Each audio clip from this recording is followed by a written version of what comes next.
विरोधाभासी खबर की।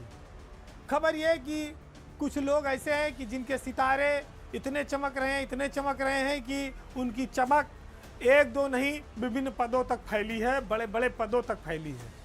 लेकिन इसी उत्तर प्रदेश की अफसरशाही में, नौकरशाही में कुछ अफसर ऐसे भी हैं जिनके किस्मत इतनी खराब है कि उनको कोई पूछने वाला नहीं है। आज हम आपको कुछ ऐसे अफसरों के बारे में बताएंगे जो एक तरह से वनवास पर भेज दिए गए हैं, जिनकी सुधि लेने वाला कोई नहीं है और शायद वो गुमनाम होकर, रिटायर होकर अपने घर चले जाएंगे। आप दूसरी तरह से ये भी कह सकते हैं कि सरकार ने उनको किनारे लगा दिया है कि चुपचाप रिटायर हो जाओ और अपने घर चले जाओ। तो बात याद दिलाने की भी होती है, क्योंकि सरकार के पास बहुत काम भी होते हैं। सीनियर लेवल के आईएएस अफसर अगर इस तरह से कुंठा का शिकार होकर रिटायर होते रहेंगे, अपने घर जाते रहेंगे, तो आखिर इस पर सवाल तो उठेगा, उनकी सुधि कोई तो लेगा।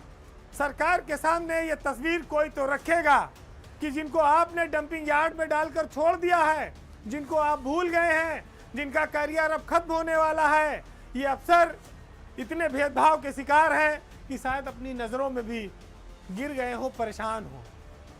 आज हम आपका ध्यान उस अंतहीन वनवास की ओर दिलवाएंगे जिसमें अनिल कुमार 1989 बैच के आईएएस अफसर हैं, जितेंद्र कुमार 1990 बैच के आईएएस अफसर हैं, सुधीर एम बोबड़े ये भी 1990 बैच के आईएएस अफसर हैं, और अभय सिंह, ये सारे अधिकारी वो हैं जो लंबे समय से सरकार की उपेक्षा का शिकार हैं।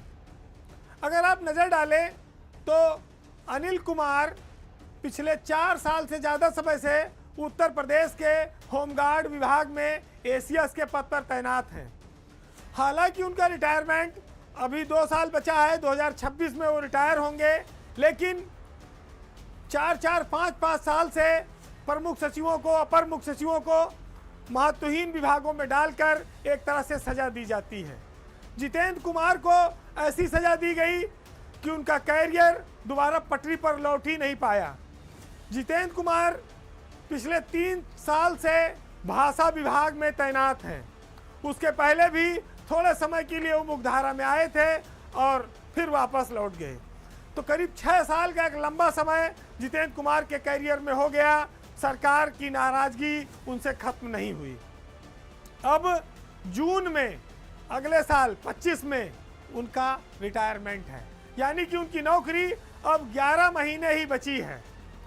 अब इसके बाद नाम आता है सुधीर बोबड़े का। सुधीर बोबड़े भी 1990 बैच के आईएएस अफसर हैं और इस समय बोबड़े राज्यपाल के एसीएस हैं।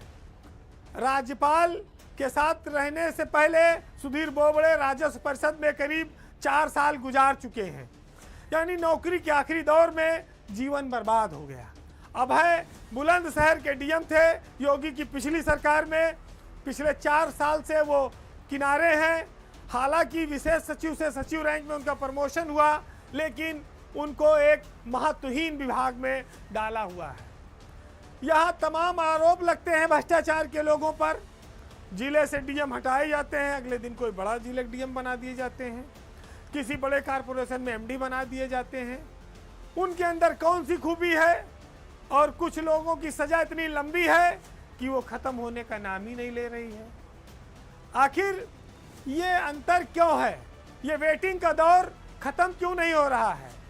सबसे बड़ी दुर्भाग्य इस बात की है कि जो लोग नौकरी के आखिरी दौर में हैं, देश की सबसे बड़ी सेवा में हैं, अखिल भारतीय सेवा आईएएस में, और 5-5 साल आखिरी का 6-6 साल उनका कैरियर गुमनामी में कट जाए, मतलब नौकरी ही अभिशाप बन जाए, तो अधिकारी डिप्रेशन में चले जाते हैं।